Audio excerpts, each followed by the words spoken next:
Bonjour et bienvenue dans Le Monde Devant Soi, le podcast d'actualité internationale de Slate.fr. Je suis Christophe Caron et je suis en compagnie de Jean-Marie Colombani, directeur de la publication de Slate. Bonjour Jean-Marie. Bonjour Christophe. Et d'Alain Frachon, éditorialiste au Monde et spécialiste des questions internationales. Salut Alain. Salut Christophe. La colère gronde en Israël depuis 2 mois à cause d'une réforme de la justice initiée par le gouvernement de droite et d'extrême droite conduit par Benyamin Netanyahou.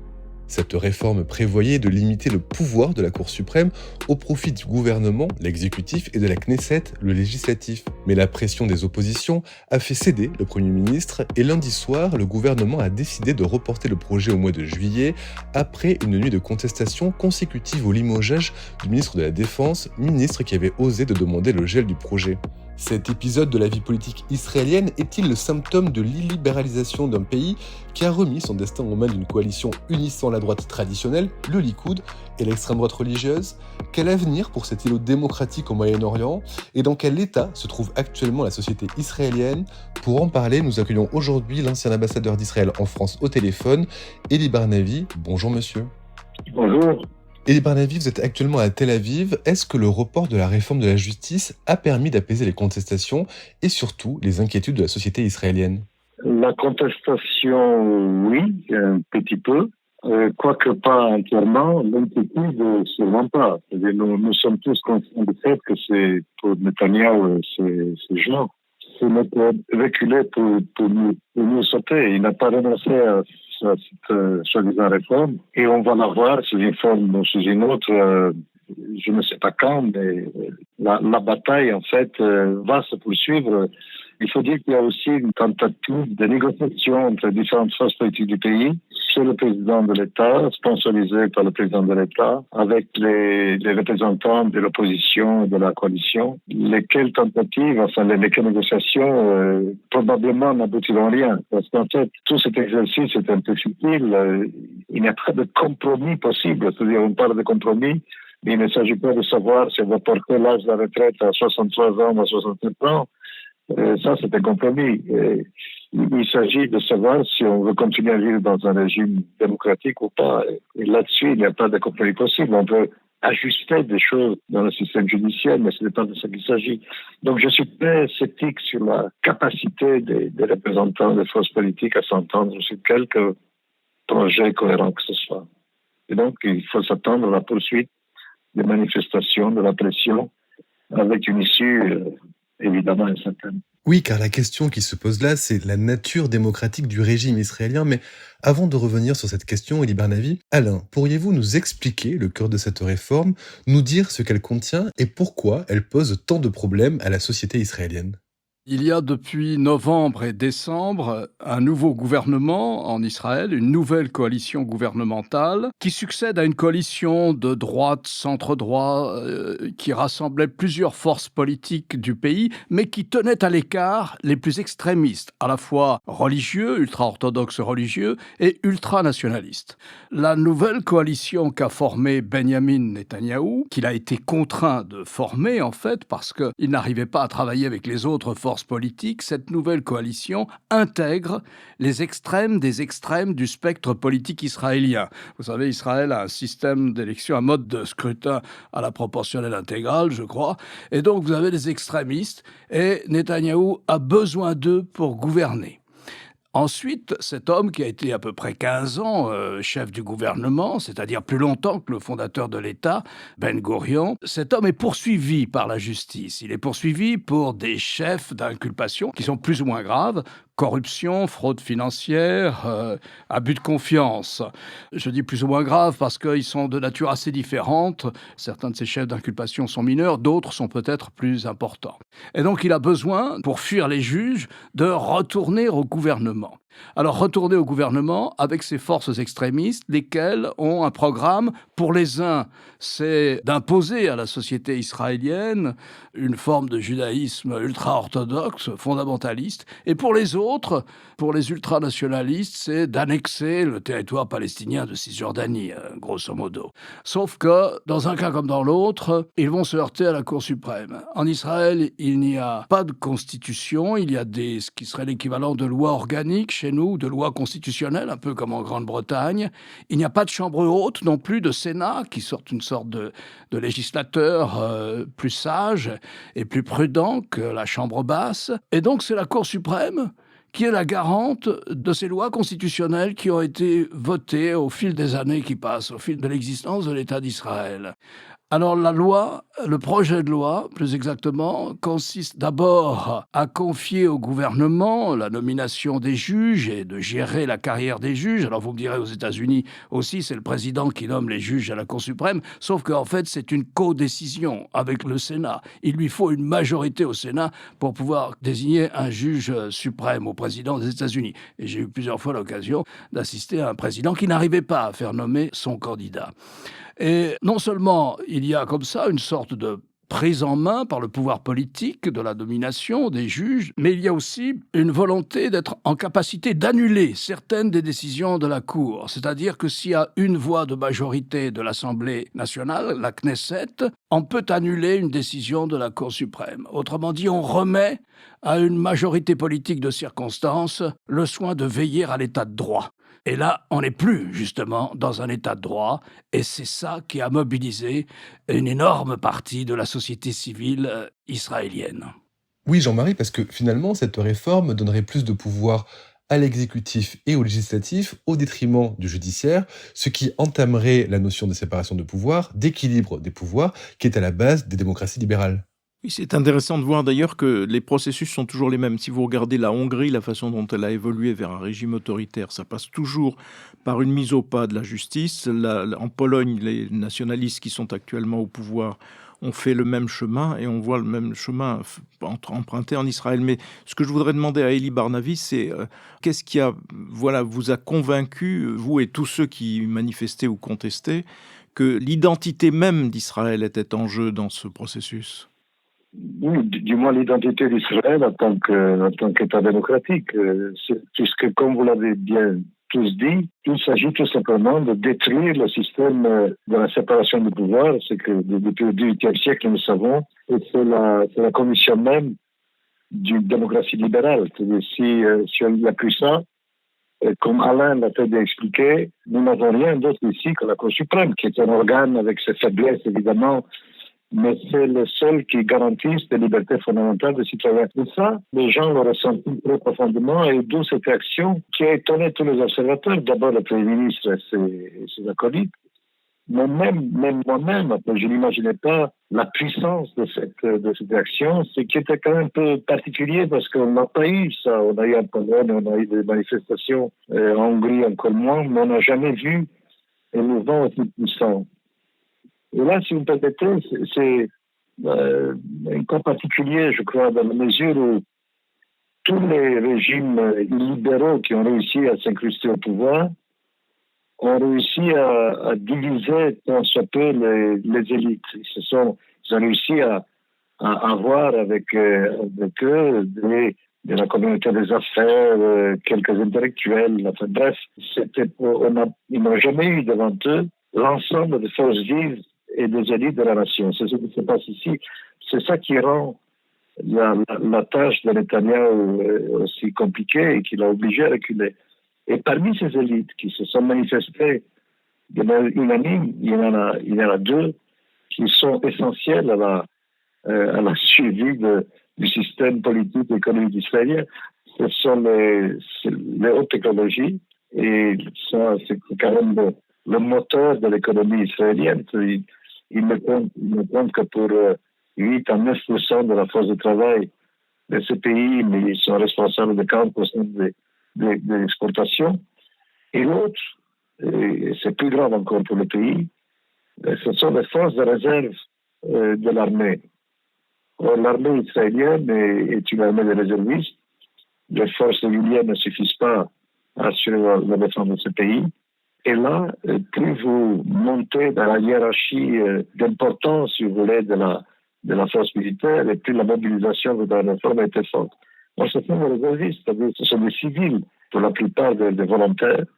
C'est vrai surtout pour les pilotes de chasse, pour la force aérienne, qui est la chef de lance des forces de défense israéliennes. Or, tous ces gens-là ont dit, nous n'irons pas. Nous avons un contrat avec Israël, avec la démocratie israélienne. Si ce contrat est brisé, nous ne sommes pas prêts à servir un pouvoir non démocratique.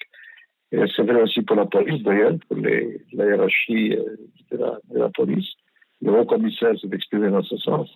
Et donc, ils ont un énorme problème parce qu'ils ne peuvent pas faire fonctionner le pays, tout simplement. Il y a eu une brève grève nationale. Tout était fermé. Et là, je ne vois pas trop comment il va faire. C'est pour ça que nous entrons dans une période de totale incertitude avec un bras de fer qui ne va pas se terminer de sitôt. Même l'issue reste incertaine. Alors ces événements surviennent après une période d'élections, puis de nouvelles élections qui succédaient à d'autres élections, donc une sorte d'ingouvernabilité d'Israël qui s'est installée. D'où cela vient-il, Elie Barnavi? Est-ce que c'est dû au fait que la composition de la population israélienne a changé, sous l'effet d'apports, notamment je pense à des gens qui venaient de Russie, donc qui ont une culture un peu plus autoritariste, si j'ose dire, à moins que ce soit de ma part une simplification abusive. Et puis aussi un phénomène qui, moi, me frappe beaucoup, qui est la disparition complète de la gauche israélienne, qui était un des éléments clés, d'abord l'élément fondateur à l'origine, et puis qui est un des éléments clés de l'équilibre politique d'Israël. Donc, est-ce qu'on peut dire les choses comme cela? Alors, d'où cela vient-il? Alors, techniquement, cela vient, à première vue, cela vient de notre système électoral. Alors, rappelez que nous avions un système proportionnel intégral qui n'est pas le meilleur garant de la stabilité du pouvoir. Mais ça, ce n'est que l'épiphénomène. Plus profondément, nous avons effectivement une population très disparate, très hétérogène. Dans les courants profonds, si vous voulez, vont vers un certain réveil religieux et ça, on le voit d'élection en élection, même si les forces des partis religieux n'augmentent pas dans leur représentation politique.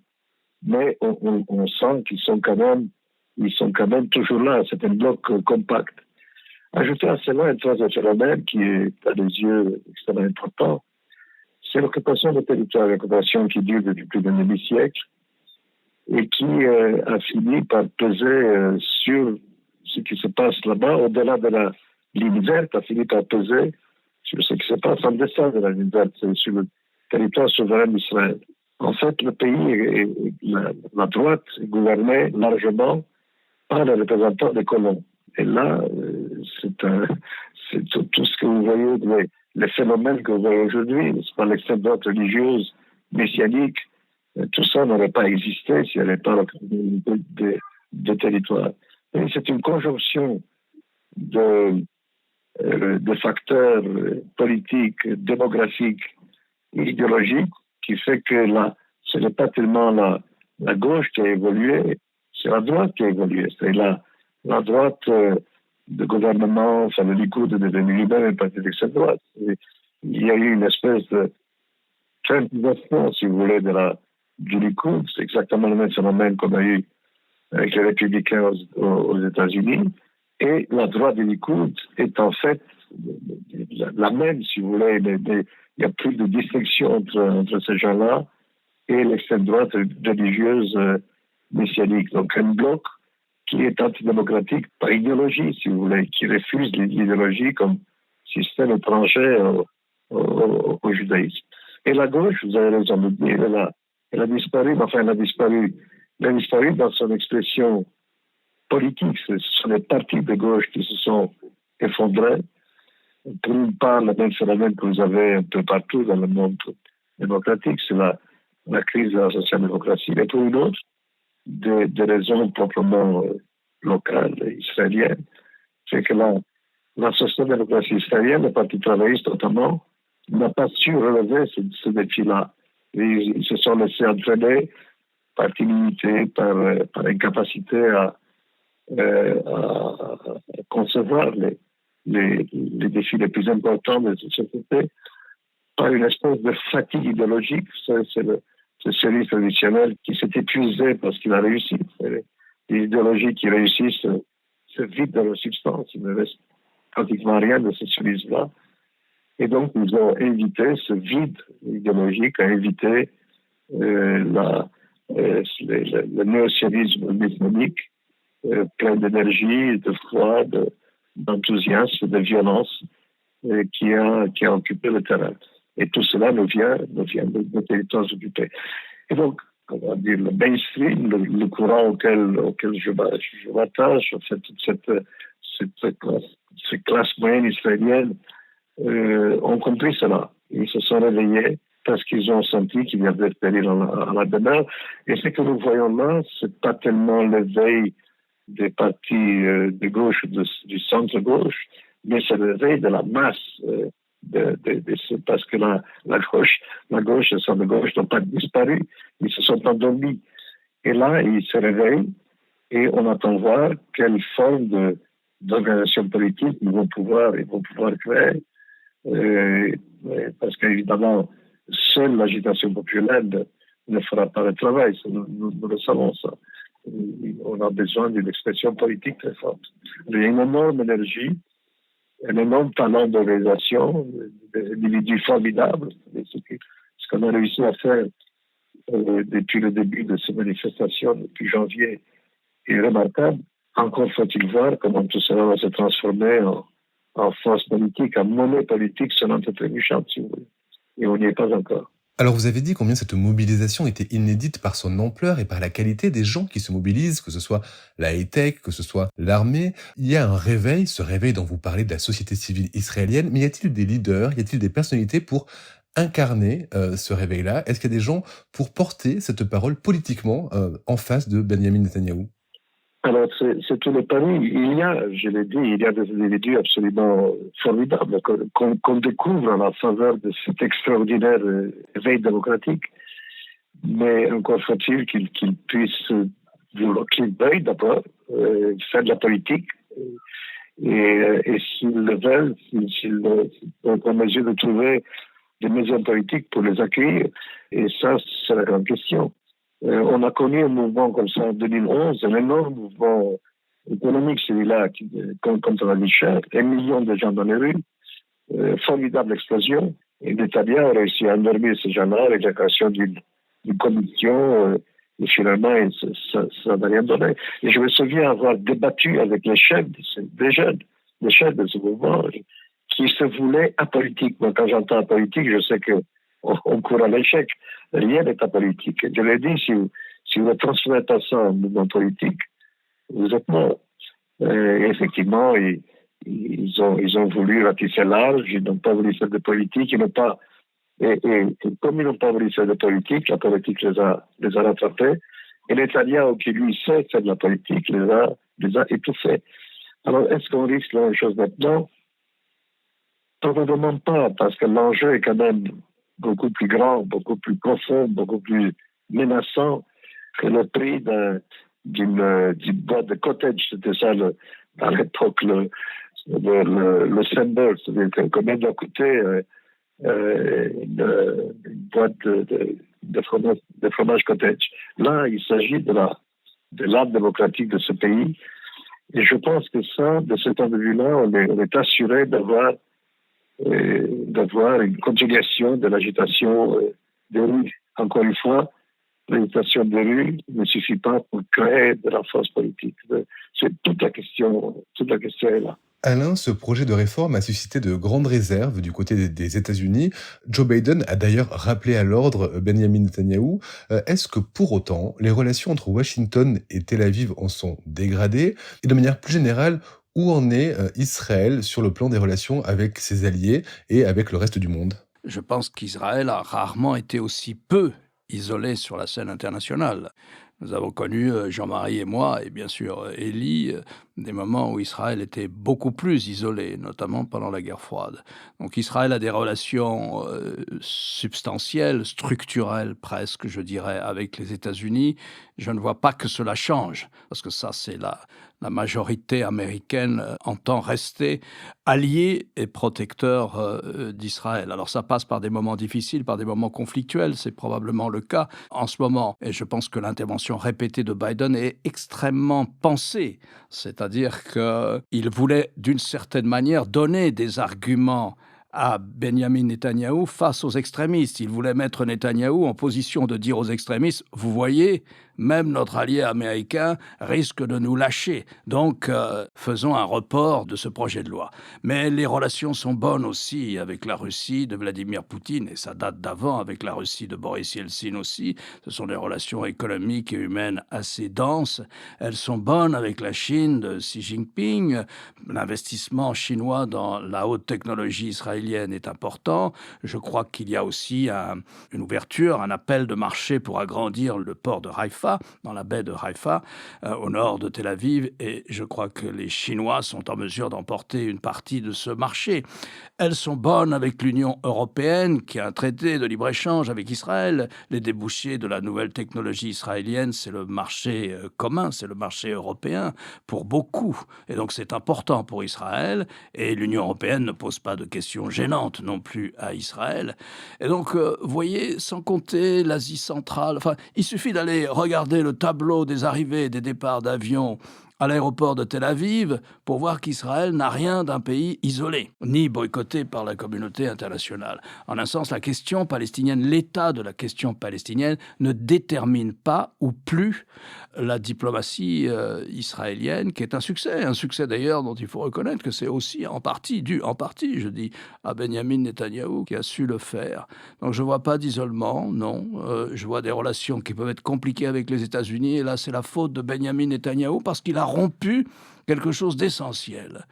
Aux États-Unis, l'amitié avec Israël est fondée sur plein de considérations culturelles qu'on ignore en général en Europe, mais elle est substantielle, je veux dire, elle est profondément culturelle, mais politico-culturelle, si vous voulez. Et elle a toujours été bipartisane, c'est-à-dire c'était le Parti républicain comme le Parti démocrate. Netanyahou, lui, a aligné Israël, ou a aligné le soutien, si vous voulez, exclusivement sur le Parti républicain. Donc en un sens, il a abaissé le pilier bipartisan du soutien à Israël aux États-Unis. Je ne sais pas si c'est durable, mais en fond, le principal soutien de Netanyahou, c'est la fraction qui domine en ce moment le Parti républicain américain, c'est-à-dire ce sont les évangéliques. C'est pas la communauté juive qui, elle, est fidèle au Parti démocrate. Donc, je ne vois pas d'isolement d'Israël en ce moment dans la communauté internationale. Je vois plutôt, en revanche, une marginalisation des Palestiniens ou une marginalisation de la question palestinienne. Alors, est-ce que je peux intervenir? Parce que là, je suis content d'avoir enfin un point pas de désaccord, mais de nuances avec Alain. Parce que c'est vrai que nous avons acquis un énorme capital diplomatique, ça c'est fait. Je pensais moi-même, en vous écoutant parler au début, à ça. C'est-à-dire que vous vous mettez devant ce tableau d'affichage de vol. C'est spectaculaire. Moi, j'ai grandi dans un pays où on ne peut aller nulle part, pratiquement. Ça, c'est effectivement spectaculaire. Mais Netanyahou est en train de manger ce capital-là. Et aussi, comme vous dites, Alain, vous avez raison, que le fondement de notre relation avec les Américains, mais aussi avec les autres, sont culturels, historiques, mémoire, tout cela, ben, il est en train de détruire cette assise-là. Pas tellement la question palestinienne, quelque part surgir, je n'en doute pas, mais surtout la question de la démocratie, qui est essentielle tout de même aux yeux des Américains, notamment de l'administration démocrate. Et ce qu'il est en train de faire ici ébranle jusqu'au fondement cette assise-là. Biden a été d'une brutalité presque sans exemple dans la relation avec les Américains. Il dit, vous ne pouvez pas continuer comme ça. Nous sommes en train de perdre la sympathie des Américains, des franges les plus progressistes du public américain, du judaïsme américain, qui, vous avez raison, dans son immense majorité démocrate et progressiste. Et donc, cette alliance américaine, qui n'est pas une donnée du ciel. Vous savez, on a connu des moments dans dans l'histoire de la nation où les Américains nous ont forcé à faire des choses que le gouvernement d'Israël n'avait pas envie de faire. Et donc, et par ailleurs, la formidable percée d'Israël dans le Golfe, elle est en train de aussi, notamment espérer que son deuxième voyage à l'étranger, que même le premier serait dans les Émirats, ça ne se fera pas. Ça, c'est à cause de ce que nous faisons dans les territoires.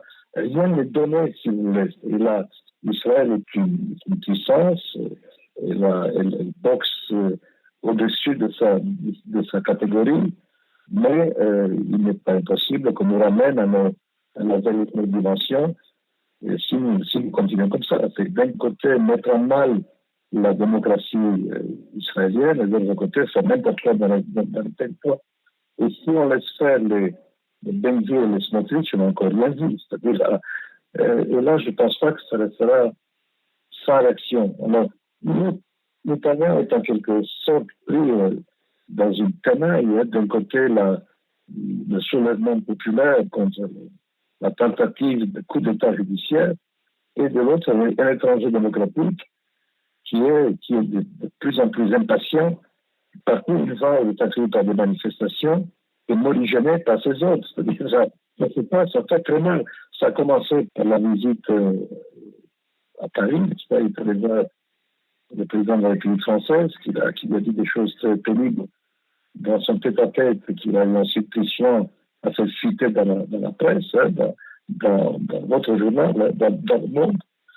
Ça s'est poursuivi à Berlin où le chancelier Scholz fait des choses très dures publiquement. Et ça s'est terminé pour l'instant à Londres. Il n'a même pas eu de traditionnelle photo et communiqué devant le 10 Downing Street, parce que d'abord il n'y avait rien dit, et puis il y avait une manifestation brillante devant la résidence du Premier ministre qui n'a pas permis que ce communiqué soit lu. Il n'y a même pas eu une poignée de main. Et ça va aller croissant. Alors vous dites que Poutine, effectivement, mais Poutine est devenu un peu une cage pourrie. C'est pas, Poutine n'est pas l'allié le plus présentable aujourd'hui dans le monde. Je ne sais pas si vous vous souvenez, lors de l'une des dernières rafales d'élections qu'on a eues, il y avait des pancartes partout en Israël. On voyait, entre autres, on voyait Netanyahu avec Poutine, Netanyahu avec Modi, Netanyahu avec Trump. Il y avait écrit une autre ligue. Et oui, une autre ligue. Ça m'étonnerait qu'aux prochaines élections, il y ait des pancartes avec Poutine et avec Trump. Avec Modi, peut-être encore, je ne sais pas. Donc voilà où nous en sommes. Mais tout ça est assez confus, c'est en plein processus. Mais je sais que les analystes israéliens, à tous les niveaux, sont très inquiets de l'évolution de la relation des États-Unis. Rien n'est jamais garanti, même là-bas. Merci Elie Barnavi d'avoir pris le temps de répondre à nos questions. Merci Alain, merci Jean-Marie. Alain, je rappelle votre chronique chaque jeudi dans Le Monde et sur lemonde.fr. Jean-Marie, je rappelle quant à vous votre participation à l'émission politique chaque jeudi aussi sur France 24. Merci messieurs et à la semaine prochaine.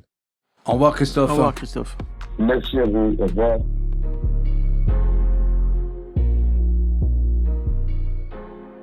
Retrouvez Le Monde devant soi chaque vendredi sur slate.fr, votre plateforme de podcast préférée.